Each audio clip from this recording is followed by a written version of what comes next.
Olá! Hoje a gente vai falar das 7 principais dúvidas que os projetistas fotovoltaicos iniciantes eles têm. Esse é um tema bem importante para se falar, porque eu percebi que, cara, diversos alunos, dezenas de alunos novos que foram entrando agora no curso, principalmente da turma passada, cara, eles estão com uma dúvida assim que eu decidi trazer aqui para vocês, que talvez sejam as suas dúvidas, né? Porque geralmente quando o pessoal vem perguntar aqui pra gente alguma dúvida, ele sempre vem com dúvidas complexas. E eu já percebi que quando se está iniciando no mercado de energia solar, seja engenheiro eletricista ou seja mesmo até eletrotécnico, parece que tem vergonha de perguntar alguma coisa em público, né? Então tem vergonha, às vezes são algumas perguntas básicas, mas mesmo assim há vergonha de se perguntar. Às vezes é porque não viu na faculdade, outras vezes é porque, não sabe aonde procurar essas informações. E geralmente eu vejo ali que alguns alunos eles sempre vêm com uma pergunta tipo assim: professor, vou perguntar algo aqui, mas por favor, parece besteira, estou até com um pouco de vergonha de perguntar e tal. É que eu queria saber isso. Então, é bem comum a gente tá recebendo esse tipo de dúvida. E eu decidi trazer isso aqui. Então, tudo bem. Já que o pessoal tem dúvida, talvez seja até uma dúvida sua, mas eu decidi trazer isso aqui, principalmente para você que está iniciando ou você que está ali, já fez alguns projetos fotovoltaicos, mas ainda tem algumas certas dúvidas. Mas vamos lá. Entrando de fato aqui ao assunto. Então, as principais dúvidas que os projetistas fotovoltaicos iniciantes têm quando se vão começar a realizar projetos fotovoltaicos ou quando eles estão aí entrando no mercado de energia solar. Uma das principais dúvidas que eles têm, né? E tudo pode parecer assim, e essas dúvidas, tá? Que eu vou estar dizendo aqui para vocês, algumas são literalmente bem básicas e tá tudo bem se for básica, né? Todo mundo tem suas dúvidas, eu também tenho algumas dúvidas, mas é muito importante eu estar trazendo aqui para você. Mas uma das principais dúvidas que se tem é em questão de entradas nas distribuidoras.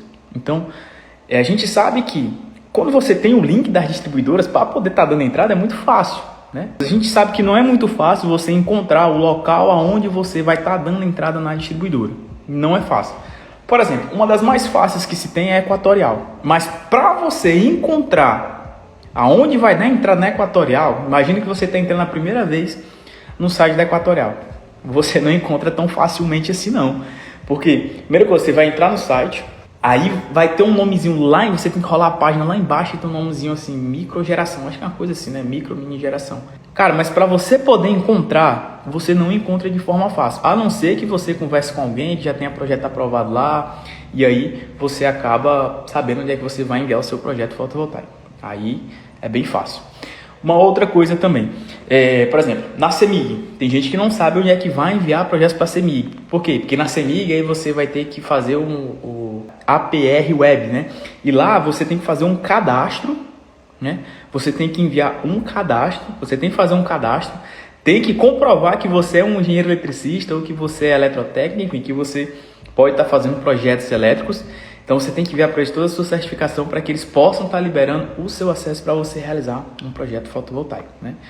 Tem distribuidora também, mas assim, o que é que causa? Porque tem distribuidora que é por e-mail, né? Então, se eu não me engano, a CEE, tá? A CEE, que hoje é Equatorial, ela ainda está por e-mail. Então você tem que enviar um e-mail com todos os documentos para elas poderem pegar o seu projeto e poder estar analisando. Uma outra coisa também muito importante, né? Tem distribuidora que ainda tá... Cara, é incrível. Tem distribuidora que você tem que imprimir o projeto para poder enviar. Eu não tô lembrado qual é o nome da distribuidora, mas eu lembro que era uma do Rio Grande do Sul. Na época, né? Um dia desses teve até um colega aqui que me mandou, o cara tava assinando projetos e tava tipo assim, cara, é incrível. Em pleno 2022, a gente com toda a tecnologia que a gente tem, PDF, não sei o que, tudo mais, tal. A gente ainda tem que assinar o projeto à mão, enviar, enfolhar a zero pro cara com projetozão gigante, né? Projetozão gigante, e ele fazendo ali uma assinatura. Eu fiquei, caraca, bicho aqui. Imagina você errar um projeto desse aí e ele for reprovado. Nossa, cara. Você tem que refazer a parada toda de novo. É horrível demais um negócio desse aí, né? Entrada nas distribuidoras é uma dúvida muito comum que os alunos têm. É até por isso que lá dentro do curso, né? Lá dentro do curso a gente tem até algo que a gente chama de baú das distribuidoras. Por quê? Porque lá a gente tem o link, a gente até atualizou agora, tem uma planilha com o link das distribuidoras, enviando você diretamente para onde você deve ir para você poder para onde você pode estar indo para poder estar enviando seu projeto fotovoltaico para a distribuidora, né? Já que cada distribuidora funciona da maneira diferente. Inclusive, isso aí é até uma dúvida que os alunos têm, né? Mas como é que funciona a minha comunicação com a distribuidora? Aí entra de novo naquela ideia, né? De que depende, né? Varia de distribuidora para distribuidora. Por exemplo, a Equatorial. Quando você envia o seu projeto para a Equatorial, você envia lá o projeto, só que depois ela lhe manda um protocolo, né? E aí ela lhe manda até um e-mail dizendo que o seu projeto foi processado. Tem gente que acredita que aí o projeto já foi aprovado, mas não. Quando o projeto é processado, nesse primeiro e-mail que você recebe, ali ele só quer dizer que eles, a Equatorial, os analistas lá, pegaram o seu projeto para que eles possam fazer análise. E aí você vai ter que esperar um outro e-mail deles dizendo se o projeto foi deferido ou indeferido, né? Nesse caso, se foi aprovado ou se ele foi reprovado. E aí a comunicação funciona por e-mail, né? Geralmente não, todas as distribuidoras elas funcionam por e-mails. Uma outra, por exemplo, no caso da Enel de Goiás, você tem que criar um cadastro lá e lá por dentro mesmo do cadastro, você envia lá os projetos. Só que aí você vai ter que esperar eles enviar um e-mail, que o único e-mail que eles vão te enviar é de quê? É dizendo se o projeto foi aprovado ou se foi reprovado. Inclusive, a Enel de Goiás é uma das melhores plataformas que se tem. Eu acho que toda distribuidora tinha que ser igual dela. É ótimo você ver todo o acompanhamento que você tem lá com a distribuidora. É bem simples, prático, rápido. Cara, é ótimo dar entrada no projeto lá. Mas isso é ruim porque a distribuidora é chata, cara. É chata, logo porque ela está errando muito. Quem for da Enel de Goiás aí, deve estar vendo aí que a Enel ela está demorando muito nas vistorias, porque a vistoria você solicita por e-mail, está demorando cerca de 15 dias, sendo que na norma está dizendo que tem que ser 7 dias corridos, ela está demorando mais de 15 dias. Os projetos para serem aprovados lá, tá uma vida, particularmente está passando de um mês, de 30 dias, então, cara, tá horrível para você fazer um projeto lá, tá bom? Então, assim, toda a comunicação com a distribuidora sempre vai funcionar por e-mail, tá? Então, sempre é por e-mail. Não importa se você vai enviar por uma plataforma, se você vai enviar o seu projeto por e-mail ou se você vai ter que ir lá entregar para a distribuidora para poder imprimir o projeto. Sempre vai funcionar por e-mail, né? E aí já entra até uma outra dúvida que os alunos têm, é a questão de documentos das distribuidoras. Então, é bem comum essa dúvida, porque todas as distribuidoras sempre pedem uma coisa a mais ou sempre pedem uma coisa a menos, né? Por exemplo, tem distribuidora que não exige um memorial descritivo. Por exemplo, a Copel, ela não exige um memorial descritivo. Inclusive, a Copel é ótimo, né? Você realizar um projeto fotovoltaico lá, porque em 10 minutos você tem o seu projeto fotovoltaico aprovado. Cara, 10 minutos você tem um projeto fotovoltaico aprovado lá na Copel. Então, é muito bom em relação a isso. Mas já tem outras distribuidoras não. Por exemplo, a Equatorial. Você tem que mandar solicitação de acesso, memorial descritivo, diagrama unifilar, diagrama multifilar, né, se for acima de 10 kW pico, diagrama de bloco, e não sei o que, dados do cliente. Cara, ela te pede uma série de coisas. A única coisa que ela não te pede é o registro da ANEEL, né? É um documentozinho que ela não te pede.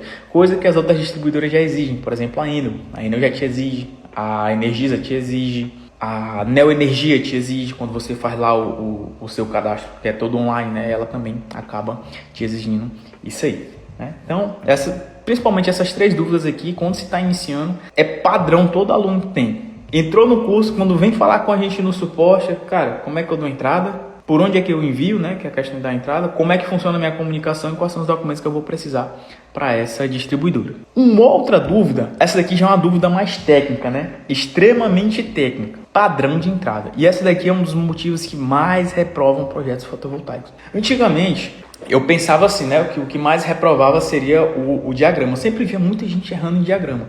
Mas assim, o que é o diagrama fotovoltaico? O que é que eu considero o diagrama fotovoltaico? Eu considero o diagrama fotovoltaico nada mais do que todo o esquema que você vai estar realizando, né, na sua instalação futuramente. E se o projeto está errado, é porque alguma coisa que você dimensionou também está errado. Então, geralmente, padrão de entrada se erra muito. Principalmente porque muita casa, né, muitas residências, né, elas têm um padrão de entrada antigo e os projetistas eles tendem a não atualizar de acordo com a norma de agora, né? Algumas distribuidoras aceitam. Por exemplo, tem distribuidora que você pega hoje a norma, aí tem lá 40 amperes, né, o disjuntor de entrada, de 40 já pula para 60. Mas na residência tem um de 50 amperes. Aí você fica, eu boto de 50 ou eu atualizo para um de 60, né? Sempre fica na dúvida. Igor, o que é que você aconselha? Eu sempre aconselho atualizar. Eu sempre vou aconselhar atualizar. Pode ser que passe? Pode. Já vi milhares passando. Na Eno de Goiás, por exemplo, eles nem reclamam em relação a isso aí. Já a Energisa não, ela reprova se não tiver de acordo com as novas normas de agora. Padrão de entrada é bem comum alguns estarem reprovando por conta disso. Bem como ser uma dúvida muito grande em relação aos alunos que são projetistas iniciantes, até projetista experiente. Muito projetista experiente tem dúvidas em relação a padrão de entrada. Simplesmente, mas aqui entra um pouco questão de norma, tá? E é por isso que a gente fala que é importante você saber a norma. Não é preciso você saber 100% dela, mas saber principalmente os principais pontos. Uma outra dúvida bem comum são créditos energéticos. Mas créditos energéticos, ele causa muita dúvida porque o pessoal não sabe como fazer a divisão. Só isso. O pessoal não sabe como fazer uma divisão de um dos créditos energéticos. Ora, se eu estou gerando 1.000 e a casa consome 200, não sobra 800, então eu tenho que fazer essa divisão para as outras residências que eu vou enviar. Se eu for enviar 100%, então esses 800 que sobram no mês é o que vai ser enviado. Então, geralmente, quem está iniciando no mercado não tem a menor noção de créditos energéticos, mas eles não têm noção por conta de não saber o cálculo. O cálculo é o quê? É o que sobra dividido pelo que a residência lá consome a outra, vezes 100, que vai dar a porcentagem. Então, é só isso. Então, inclusive, tem até uma live que eu falo aqui especificamente só de créditos energéticos. Vou até fazer outra essa semana aí. Porque, cara, essa dúvida é muito comum. Extremamente comum. E, geralmente, muito aluno tem dúvida em relação a isso. Uma outra que não pode deixar de faltar é diagrama unifilar. Diagrama unifilar é incrível como... É incrível como tem gente que entra no curso achando que para ser projetista fotovoltaico basta você saber diagrama unifilar.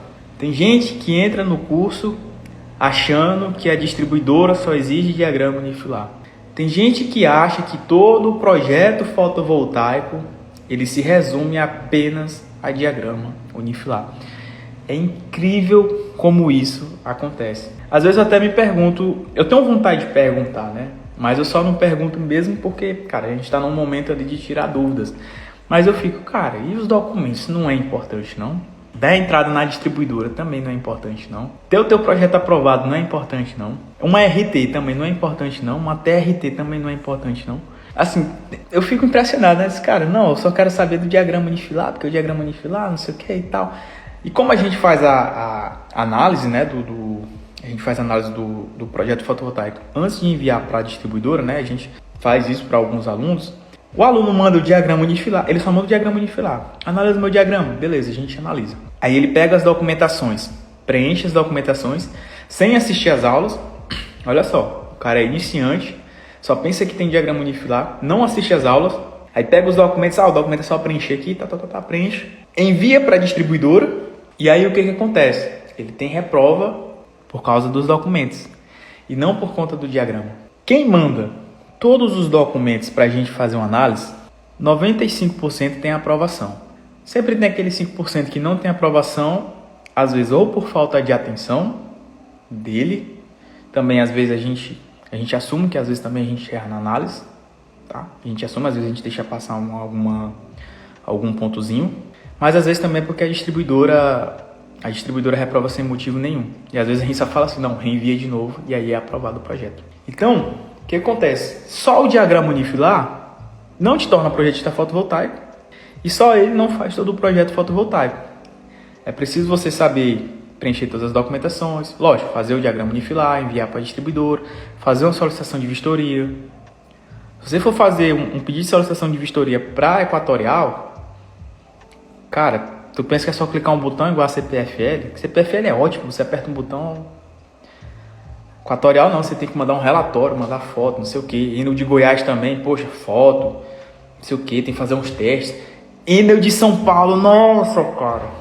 Enel de São Paulo você tem que mandar vídeo fazendo teste. Vídeo. Tem que mandar vídeo porque parece que lá, dizendo os caras que ainda hoje estão em pandemia e aí os técnicos não podem ir até o local, só podem ir se for para fazer a troca do medidor. Então não é tão fácil assim, né? Então não é só diagrama unifilar. E até é isso que eu gosto de falar muito, né? Que o projetista fotovoltaico ele não é aquele que só preenche documentação e realiza diagramas. Ele é bem mais que isso, tem mais outros tipos de serviço, tá? E aqui, ó, mais 2 erros só pra gente finalizar, tá? O último aqui eu tenho certeza que 90% de vocês têm.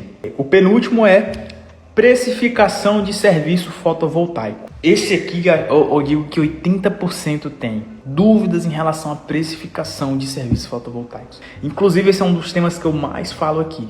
Eu já peguei de vez em quando eu pego umas pancadas aqui de uma galera que fala o seguinte, que é o seguinte, se eu falo preço, né, se eu dou sugestão de preço aqui para vocês, seja público, seja para os alunos, seja onde for, eu tomo pancada de gente dizendo que, cara, tu não pode dizer porque tu tá sugestionando as pessoas. Eu só tô mostrando as pesquisas que a gente fez.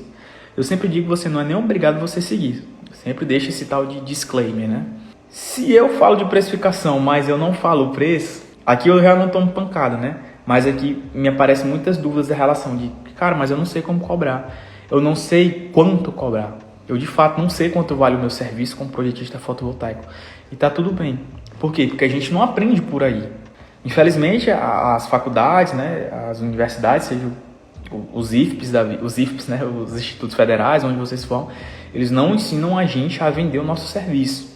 Não ensinam a gente a precificar o nosso serviço. Para a gente chegar nos preços que a gente tem hoje, que a gente sugestiona, tanto aqui para você que está no Instagram, quanto para você que é nosso aluno, não é à toa. Não é à toa que eu postei aquele serviço da Milena. Ela fechou um projeto por R$ 4.700 de 60 kW pico. R$ 4.700, um projeto de 62 kW pico. Cara, se isso aqui não for impressionante para você, eu já não sei o que é. E ela não sabia como precificar o serviço dela. Ela não sabia. Antigamente ela tinha me mandado uma tabela dela, até mostrei para vocês. Eu falei, não, vamos ajeitar essa tabela. Ela ajeitou a tabela dela. Ela já sabia fazer projetos fotovoltaicos.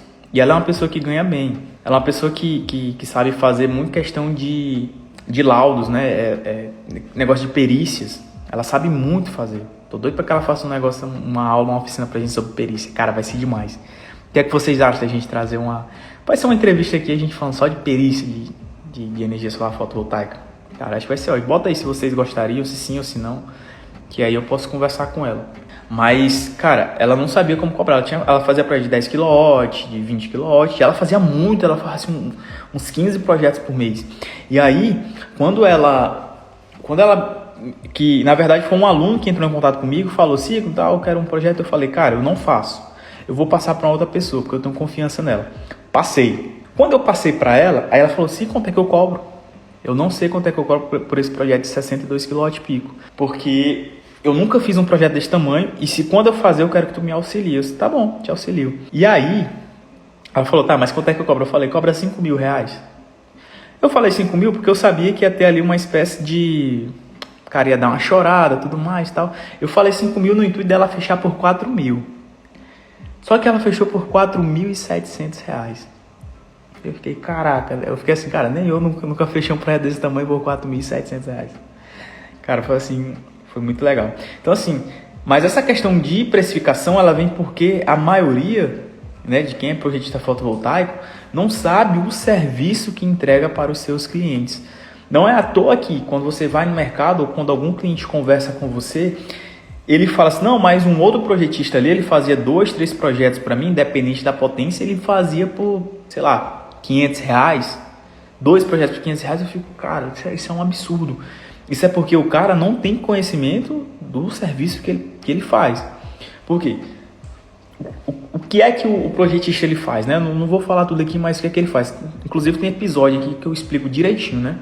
Cara, a gente faz o preenchimento das documentações, A gente faz um diagrama unifilar, e diagrama unifilar demanda tempo, tá? Esses dois demandam tempo. A gente faz o pedido de vistoria para a distribuidora, a gente faz a solicitação de vistoria para a distribuidora, a gente faz o dimensionamento das proteções. Ah, mas a fornecedora já manda as proteções. Tá bom, mas é bom a gente dimensionar, né, para saber se não está sobredimensionado ou se está subdimensionado. De que adianta a gente ter uma corrente que vem, a gente tem uma string que tem uma corrente de 9 A, a gente bota um disjuntor de 32 A. Isso está sobredimensionado, não tá? Então não adianta de nada. Então, dimensionar cabo, dimensionar proteção CA, dimensionar padrão de entrada. Então a gente tem que saber se vai aguentar aquele padrão de entrada, se sim ou se não. E outra coisa também, a gente tem responsabilidade pelo projeto, independente se você for o responsável técnico ou não. Se você for só o cara que faz projeto, né? Eu só sou o projetista fotovoltaico, mas eu não estou tirando a RT para aquele cliente porque ele mesmo tira a RT dele. Você tem uma responsabilidade pelo aquele projeto. Até como o João Vitor diz, eu gosto muito disso que ele fala. O João Vitor fala, cara, é meu nome que está ali. É meu nome que está ali no projeto. Então eu gosto de fazer bem direitinho. E além do mais, o projetista fotovoltaico ele também tem a responsabilidade pela instalação. Nossa, como assim? Eu não sou responsável técnico, eu não assinei a RT de instalação, e como é que eu que só faço o desenho aqui, o preenchimento da documentação, tudo mais, eu vou ter uma responsabilidade pela instalação? Cara, porque os instaladores vão seguir o projeto. Eu não sei com vocês, mas os meus clientes que eu tenho, sempre quando eles vão fazer a instalação, ou antes deles fazerem a instalação, eles chegam para mim e falam o seguinte: Igor, me envia o diagrama unifilar de tal pessoa? Tá bom. Eu pego o diagrama unifilar e mando para eles. E eles vão lá e fazem. Do jeitinho que tá lá. São 3 strings? São 3 strings. São 2 strings? São 2 strings. Às vezes eles conversam comigo: Igor, eu vi que tu colocou 3 strings aqui. Cara, tem como a gente colocar 2? É possível? Então eu vou lá... Não, peraí. Deixa eu olhar aqui. Eu vou olhar a datasheet do inversor, vou olhar a datasheet dos módulos e tal. Faço um cálculo. Se permitir, eu falo, cara, é bom botar. Se não, eu falo, não, continua com as 3 strings. Não dá certo colocar 2. E eles confiam no meu serviço. Às vezes eles pedem para eu fazer alguns 3D para eles também, né? Geralmente não é eu que faço, quem faz é o Brunão, que faz para mim. Então, esse crédito eu tenho que dar pro Brunão, né? Lá, que ele faz lá no PVSol, que eu dou para ele dar uma treinada. Então, você tem uma responsabilidade por todo o projeto. O projetista fotovoltaico, ele é uma das pessoas mais importantes que se tem dentro de uma empresa. Primeiro, se não tiver ele, o projeto não é aprovado, começa a história. Não tem nem como você fazer a troca do medidor direcional. Então, você viu que aqui em pouco tempo eu tentei falar um pouco da valorização que a gente tem como projetista fotovoltaico e da responsabilidade. Então, cara, nada mais justo você cobrar valores que você acredita que você deve ganhar. Ora, se eu faço um projeto de 10 kWp e eu acredito que eu devo ganhar, não sei, R$600 sem eu realizar RT, cara, tá tudo bem. Pelo menos pra mim, Igor Braga, cara, tá ótimo o valor desse aí. Pô, 10 kWp, R$600, não vou fazer a RT, cara, tá bom. Mas não, eu faço a RT de projeto de execução R$1.000 e acabou. Cara, tá tudo bem. Quando você conhece os seus projetos, os seus serviços como projetista fotovoltaico, você tem o luxo de se cobrar isso aí. Inclusive até o Marco Júnior, eu acho que a maioria de vocês segue ele, de vez em quando eu posto ele aqui. Eu acho que 10 kWp ele cobra R$800. Ele, Igor, eu cobro R$800, né, de 800 a 1.000, dependendo do cliente, se ele quiser fechar bem. Se ele não quiser fechar, não, tá tudo bem, pode ir atrás de outro. Acho massa como o cara é desapegado de cliente. É desapegado de cliente e o cara fecha cliente ao vulso aí. Então, assim, precificação é uma dúvida muito, muito, muito grande que os projetistas fotovoltaicos têm, né? Principalmente os iniciantes. E a principal dúvida que se tem, essa daqui é uma das maiores, e que a maioria não está nem sequer nem ligada ao que na questão da negociação com os clientes de projetista fotovoltaico. Veja bem, na dúvida anterior eu falei sobre precificação. Nessa daqui eu estou falando sobre a questão de negociação, ou seja, como é que você vai negociar os seus serviços como projetista fotovoltaico. Então, aqui a gente já fala na questão de você de fato conversar com o cliente. Ora, o cliente te mandou um oi, ou você mandou um oi para ele, né, que é o que a gente chama de captação ativa. Você tem que saber o que é que você vai perguntar para aquele cliente, você tem que saber como é que você vai conversar com ele, você tem que saber quais são os serviços que você oferece. E aqui entra mais uma vez aquilo que eu falei da precificação. A sua precificação, independente se for cara ou alta, né? Se for muito alto, você cobra, se for muito baixo, é porque você sabe os serviços que você entrega. Então, a negociação é um dos fatores muito importantes que se tem. Porque no momento da negociação, antes mesmo da precificação chegar, você tem que saber o que é que você vai entregar para o seu cliente. E o seu cliente tem que saber o que é que ele vai te entregar. E você tem que saber o que é que seu cliente vai te entregar. Será que é só os dados? Então, é muito importante você saber como seu cliente trabalha, bem como o seu cliente ele saber como é que você trabalha. Isso é importante. De nada adianta você deixar só para você. Não, eu só trabalho assim e acabou. Não, cara, não é assim que funciona, não. A gente tem que dizer como é que o nosso serviço funciona antes de fechar negócio com o cliente. Que é para saber se ele aceita ou não. A gente não pode simplesmente trabalhar. A gente não pode trabalhar de qualquer forma, né? Também a gente não pode ser ali escravo do cliente, né? Não. Pelo contrário, tem que ter ali um meio termo, né? Eu gosto de trabalhar assim, assim, assim, assado. Poxa, tem gente que só trabalha à noite. Tipo, agora eu vou fazer um projeto fotovoltaico. Vou já finalizar a live aqui, tem um projeto para realizar, né? Aquela coisa que eu falo. Eu vivo do que eu ensino do que eu vivo. Sou projetista fotovoltaico, sou professor também aqui. Mas tem que fazer projeto, isso tudo em relação à negociação. Até postei nos meus stories, aí a galera que tá chegando agora, postei nos meus stories que eu fechei um cliente com 50 minutos de conversa. E eu já tornei ele fiel ao meu serviço antes mesmo de eu fazer um projeto para ele. Antes mesmo de eu fechar um projeto para ele, eu já tornei ele fiel ao meu serviço. E antes mesmo de eu dizer o meu preço para ele, eu já tornei ele fiel ao meu serviço. Então, vocês podem até ir lá no story, depois eu vou até contar um pouco mais como é que isso aconteceu. Mas, então, finalizando aqui, só repetindo aqui as principais dúvidas, né? Fazendo um resumo, foi o quê? As principais dúvidas são entrada na distribuidora, documento das distribuidoras, padrão de entrada, créditos energéticos, diagrama unifilar, precificação de serviços fotovoltaicos e negociação com os clientes sobre serviços de projetos fotovoltaicos, tá? Então essas são as principais dúvidas que a gente está vendo que os novos alunos estão tendo.